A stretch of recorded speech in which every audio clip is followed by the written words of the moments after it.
네, 반갑습니다. 소개받은 김상덕입니다. 처음 가족 종교화를 주제로 이제 글을 써달라고 요청받았을 때 우리 최 간사님께서 가족 종교화랑 공공성을 연관지어서 써달라고 하셨는데 그게 무슨 얘기죠? 라고 이해하는데 시간이 꽤나 걸렸습니다.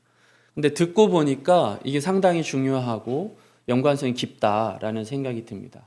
다만 오늘 조사의 기초가 되는 설문조사에는 그런 부분들을 묻지 않았기 때문에 그 결과를 기반으로 그 이후에 이루어질 일들과 그 다음에 오늘날 한국교회가 가족 중심으로 건강하게 아름답게 신앙을 실천했다면 아무 문제가 없을 텐데 왜 이제 외부에서는 배타적이라든가 신뢰받지 못한다라는 평가를 받게 된 걸까?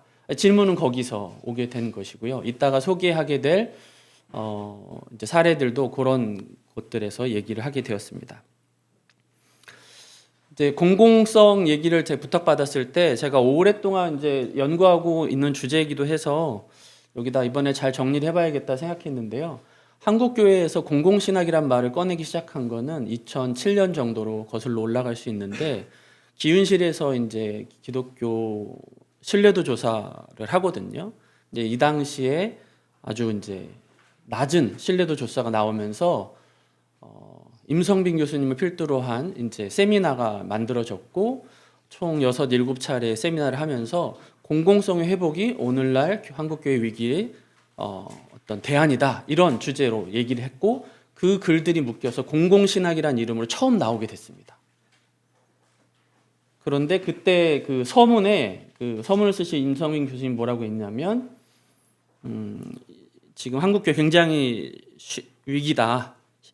신뢰한다는 응답이 18%밖에 안 된다. 최근에는 이게 더 많이 떨어졌고요. 이달 말쯤에 아마 기윤실에서 또 다른 조사 발표를 할 건데요. 그러면서 한국교회의 사회신뢰 회복으로 이 공공신학이라는 책을 내게 됐다라고 했다라는 것이죠. 그런데 여러분이 흔히 오해하듯이 공공신학은 통전적인 통전적인 복음을 강조하는 것과는 다릅니다. 그러니까 그 전까지의 이제 공공성이나 사회적 책임을 강조하는 건 뭐였냐면 전도도 중요하지만 사회봉사도 중요해요. 사회적 책임도 중요해요. 라는 둘 다 같이 해야 됩니다. 양날개로 날아야 됩니다. 이걸 강조했던 시기인데 이 2007년 전후로 해서 생겨난 공공성의 위기와 공공신학이라는 가치는 뭐냐면 한국교회가 전반적으로 규모나 수나 여러 가지 면에서 양과 질적으로 다 위기에 빠졌다라는 측면에서 나온 대안입니다. 그러니까 완전히 다른 개념이고 이 이제 한국교회의 신뢰를 회복할 방법은 전도와 사회봉사를 한다는 게 아니라 공공성이 회복되어야 된다라는 것이죠. 이 위기가 지금 지난 지 벌써 20년 됐잖아요. 근데 아직도 한국교회는 똑같이 공공성 회복에 대해서 얘기하고 있는 것이죠. 그 얘기를 살짝 이론적으로 정리를 하고 오늘 가족 종교와 얘기와 연결을 한번 시켜보려고 합니다. 대부분의 내용은 책에 있으니까요. 책을 보시면서 말씀하시면 좋겠는데 제가 하고 싶었던 말은 뭐냐면 공공신학을 너무 잘못 오해하는 것 같은데 그 공공신학을 한마디로 광장에 나가서 기독교의 진리를 강조하고 기독교의 진리를 고수하고 이 입장을 지켜내려고 노력하는 용기 있는 행동처럼 생각하는데 전혀 아닙니다. 그러니까 그 특정 사건들을 얘기해도 되는지 모르겠지만 뭐 법원에서 쳐들어간다던가 그런 것들이 마치 아니면 뭐 이제 공공장소에서 아주 폭력적으로 전도를 한다거나 그런 이제 왜곡된 그런 모습들이 마치 공공신학이라던가 내 신앙과 다른 신앙이 있는 사람, 다른 생각이 있는 사람들을 막 나만 오라라고 말하는 것들이 공공신학은 아닙니다.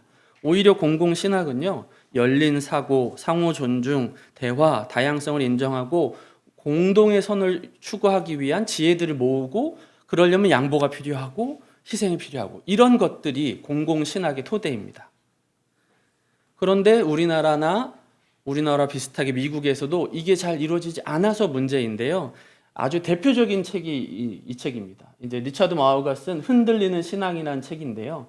다양한 신념들 속에서 복음주의 신앙을 지키겠다라는 말로 쓴 책인데 사실은 리차드 마우는 이 책 서문에서 어떻게 시작했냐면 제가 이 책 광고할 때마다 항상 쓰는 표현인데 제가 이 책을 사들고 지하철에서 열고 한 번도 안 쉬고 끝까지 읽었습니다.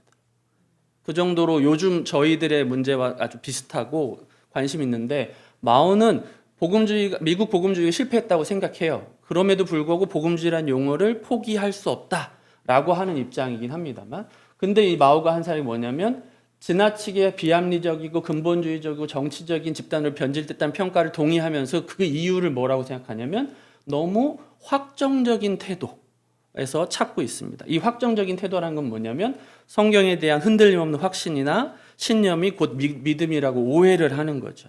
근데 사실 성경을 연구한 사람들은 알거든요. 성경의 저자들이 서로 다른 생각을 갖고 있고 전달 과정과 해석 과정에서 다양한 생각들이 공존할 수 있다는 것들이 성경의 이야기고 알 수 없는 모호한 영역과 신비가 있는데도 불구하고 소위 근본주의적인 신앙을 갖고 있는 분들에게는 난 이걸 진리야. 이건 양보할 수 없어. 라고 하는 게 이제 신앙처럼 생각하는 거죠. 그래서 거기에 대한 뭐 여러 가지 이제 대안들도 많이 나와서 신학적 겸손이나 신비를 수용한다거나 이런 것도 필요하고 더구나 이 문제가 지금 중요하게 된 세우는 예를 들면 이런 겁니다. 성경이 말하고자 하는 메시지는 현대의 복잡한 사회적 맥락과 문제를 해결하려고 저술된 게 아니잖아요. 그러니까 팬데믹 시절에 팬데믹의 원인과 그 결과와 영향을 성경이 모든 걸 답을 줄 수 없잖아요. 왜냐하면 거기는 의료계, 금융계, 경제계 뭐 여러 것들이 다 있어야 되는 문제고 각자 입장에 따라서 관점이 다를 수도 있는 그런 복잡한 문제입니다. 그런데 이거를 어떤 신학자나 어떤 목사는 코로나 팬데믹을 하나님이 우리에게 경고한 거다. 인류의 죄를 돌이키고 회개하고 그리스도께로 돌아가야 된다. 라고 말한다면 이 말 자체는 옳지만 팬데믹 상황을 완전히 해결할 수 있는 좋은 대답은 될 수 없죠. 반면에 God and the Pandemic이라고 쓴 로안 윌리엄스는 이 일이 왜 일어난지 우리는 모른다. 모호하게 대답하죠. 하지만 분명한 건 이걸로 고통받는 사람과 연대하고 이것을 해결하기 위해서 우리는 힘을 합쳐야 한다. 라고 대답하는 거죠. 이 전자에 해당하는 경우가 뭐냐면 소위 말하는 내 확신과 성경에 근거해서 이것으로 모든 걸 해결하겠다는 환원주의적인 사고인데 이게 이제 근본주의와 이런 것들이 연결된다라고 말합니다. 그래서 엘레노트 마샬이라는 사람은 윤리적으로 판단한다라는 것이 성경에 기반하는 것은 맞지만 거기엔 모호함이 있고 꼭 그 선택에는 결단에는 겸손함이 필요하다라고 말하기도 했고요. 그 다음에 볼프 같은 사람은 오늘날 사회에서는 다원화된 사회에서 성경의 아주 기본적인 메시지는 배제가 아니라 포용이라고도 말을 했고요. 가장 이제 흥미로운 지점이 뭐냐면 이런 문제들이 문화 전쟁과 정체성 정치로 이렇게 발전했다라는 것들을 이제 지적을 하고 있는 건데요, 이 책에서. 그 얘기가 뭐냐면 소위 지금 일어나는 공공성 위기는 뭐 때문에 생겨났냐면 세상이 다원화되면서 생겨난 일이다라고 설명하는 거예요. 그 전까지는 한 사회가 같은 언어를 쓰고 같은 문화를 갖고 있고 같은 신앙을 가지고 있고 모두가 가족이 다 같은 신앙을 갖고 있었어요.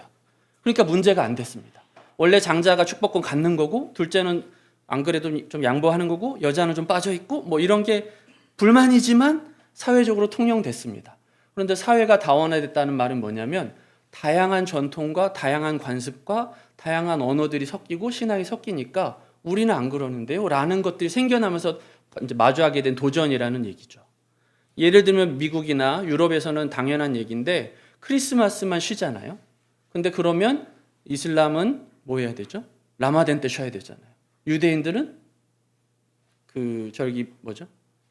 네, 그때 쉬어야 되잖아요. 한국 사람들은 설날 쉬어야 되고. 근데 왜 우리는 우리 종교 때 우리가 쉬어야 되는데 그걸 못 쉬게 합니까? 라고 하면 이제 인권이라든가 다양성이나 이런 문제가 생기잖아요.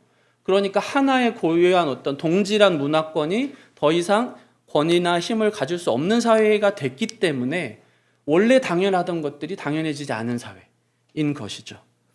그런데 이런 것들을 언제부턴가 어떻게 느끼기 시작했냐면 예를 들면 이제 이거는 이제 마오의 이제 얘기인데 미국에서도 기독교가 주류이던 시절에는 아무 문제가 없는데 다원화되고 다양성들을 인정하는 식으로 얘기를 하다 보니 기독교보다 다른 종교를 더 우선하는 것처럼 여겨지는 거죠. 사실은 다원화 속에서 다양성을 인정한 건데 기독교인 입장에서 볼 때는 우리 크리스마스 때 왜 노래도 못 틀지?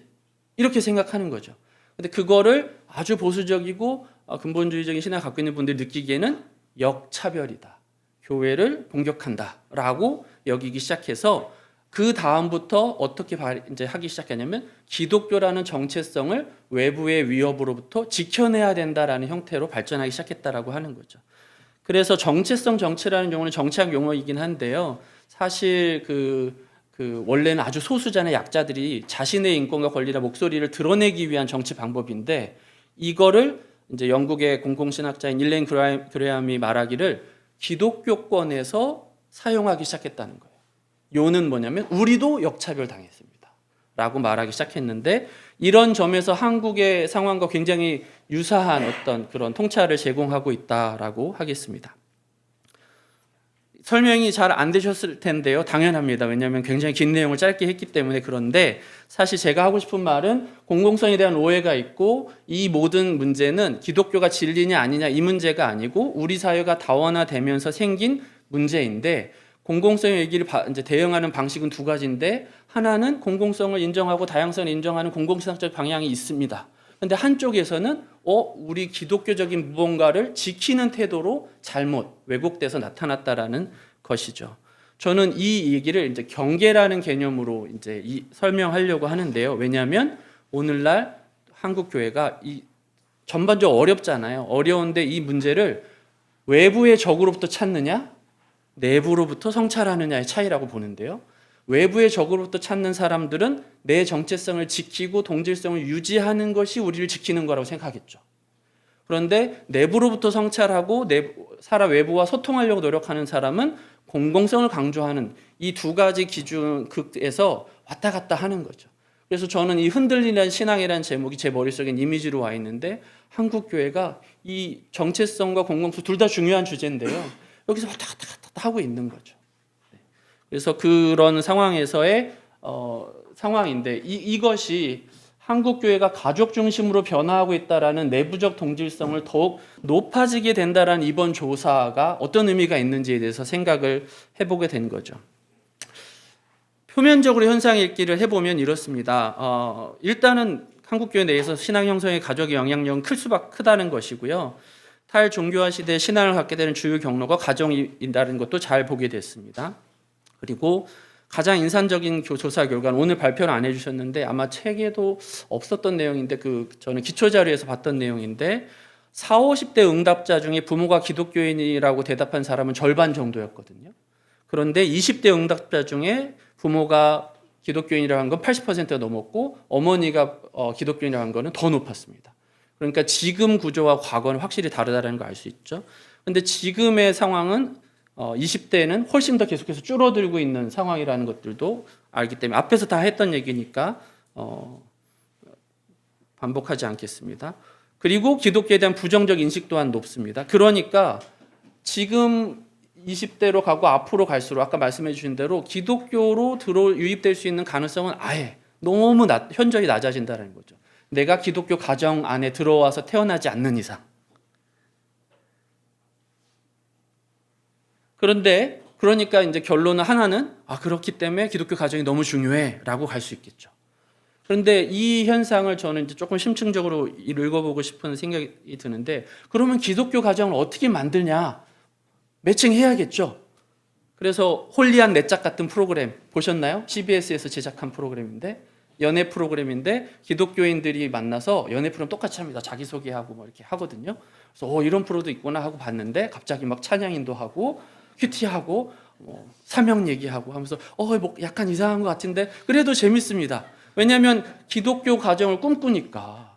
근데 문제는 뭐냐면 기독교인끼리 만나서 결혼하는 게 그렇게 쉬운 일이 아닙니다. 오죽 어려우면 그런 프로그램이 생겨나겠어요? 제가 한 사례가 있는데요.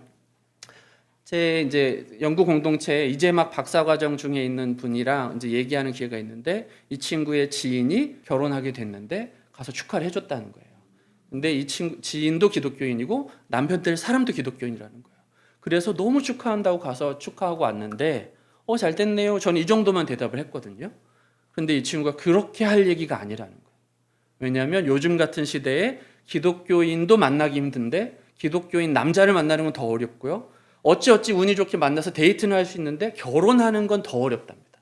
왜냐하면 결혼을 하려면 현실적인 조건들, 번듯한 직장과 집도 있어야 되고 애도 키울 수 있어야 되고, 그러니까 내가 기독교인 가정을 만들기 위한 아까 말씀하셨던 조건이라는 게 너무 높아요. 근데 한쪽에서는 기독교 가정이 중요해, 기독교 가정이 유일한 답이야 라고 한다는 건 현실을 너무 모르고 하는 얘기죠. 그래서 제가 당연한 일이 아니다.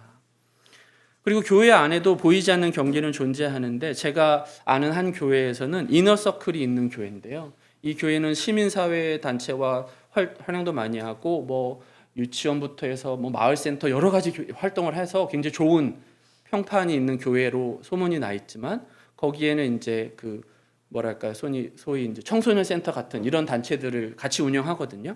너무 좋은 일이잖아요. 그래서 그 청소년 센터에서 그 집사님들이나 선생님들이 막 전심으로 아이들 대하니까 여기에 감동해서 그 교회로 와요. 근데 이 아이들은 부모님이 교회를 안 다니잖아요. 그러면은 이 청소년과 청년들은 항상 그 울타리 바깥에 있는 거예요. 그리고 소위 관사님, 장로님 아들이 되는 친구들과 이 그룹과의 그 갈등을 이제 보기도 했었다라는 거죠. 교회라고 또 다 같은 교회도 아니라는 생각이 드는데요. 왜 그러냐면 우리나라는 교회가 큰 하나의 공교회라는 개념이 아니라 개교회 중심인 경우가 많은데, 이 개교회 중심이라는 건 성도 수도 중요하고 뭐 여러 가지가 있잖아요.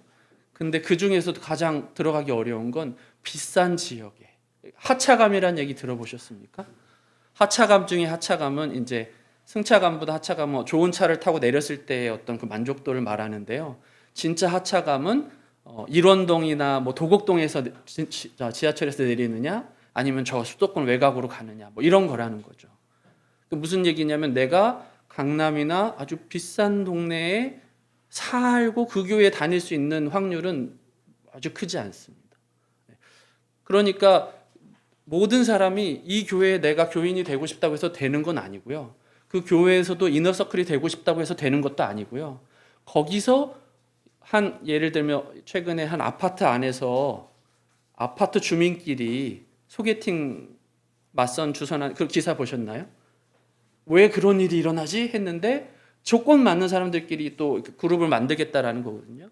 그런 일들이 만약에 기독교 그룹 안에서 이런 조건이 아닌 것들로 그냥 누구나 다 내 형제고 가족이야 라고 하지 못한다면 우리 안에는 여전히 그 경계가 있는 건데, 이 경계라는 것이 뭐냐면 동질성을 가지고 이제 이루어지는 거거든요. 그 동질성이 너무 분명하고 확고할수록 바깥에서 그 안으로 들어갈 수가 없는 거고, 그것과 다르다라고 느껴지는, 이질적이라고 느껴지는 그룹에 대해서는 친밀하지 않거나 심지어 혐오스러워하거나 폭력적인 일들이 일어나고 있습니다. 근데 이런 얘기를 제가 그 책에서는 어떻게 설명을 했냐면, 소위 공감이라고 하는 것이 좋은 것만이 아니라 공감의 과잉이라는 표현을 쓰거든요. 이건 신경 생물학자들이 하는 말인데, 공감이라는 건 본능이라는 거예요. 물론 이제 인지적 공감도 있지만, 근데 이 공감은 본능인데 뭐냐면 나와 내 가족과 내 동족을 보호하기 위한 본능. 그래서 나와 좀 다른 위협이 될 만한 사람들을 이렇게 배제하고 폭력적으로 행사하는 거예요. 아주 온순한 고양인 댕댕이가 갑자기 자기 새끼를 건드는 줄 알고 사람을 물 수도 있는 것처럼 그런 본능인 거죠. 그러니까 이거는 우리가 스스로 우리 안에 계속해서 하나님이 우리를 품어주시고 우리가 조건과 상관없이 나를 이렇게 받아주셨고 이런 것들을 기억하면서 우리 안에 들어올 수 있는 사람은 누구나 열려 있습니다 라는 사실을 깨닫지 못하면, 망각하는 순간 우리는 우리의 본능에 이끌려서 우리와 비슷한 사람만, 그렇지 않은 사람은 가세요 라고 하는 식으로 나타날 수밖에 없는데요.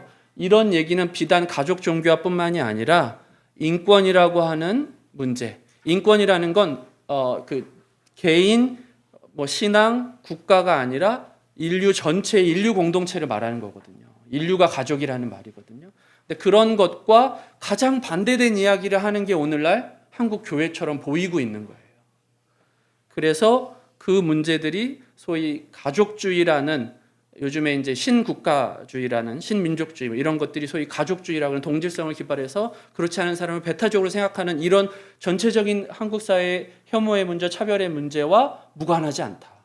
그리고 한국 교회가 누구보다 더 열리고 포용적이고 희생적이고 그런 공동체여야 하는데 마치 거기에 맨 앞장서 있는 그런 모습으로 보이는 것은 아닌가 생각합니다. 그래서 저는 공공신학이나 공적 신학으로 복음으로 가려면 반드시 다양성과 환대의 공동체로 가야 된다고 생각합니다. 마지막으로 최종원 교수님이 쓴 교회 경계를 걷는 공동체라는 글이 있는데요. 이 글을 읽고 마치겠습니다. 균일한 생각과 균일한 가치와 균일한 성향의 사람들만이 모이는 곳은 그리스도의 환대 공동체가 될 수 없다. 환대 공동체는 다름과 차이 속에서 하모니를 찾아가는 공간이다. 그러기에 환대는 다름 아닌 평화 공동체 만들기이다.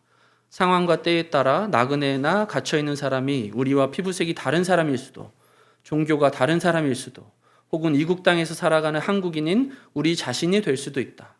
그 나그네의 헐벗음과 괴로움은 육체의 질병뿐 아니라 영적인 질병, 정신적인 고통이 될 수도 있다.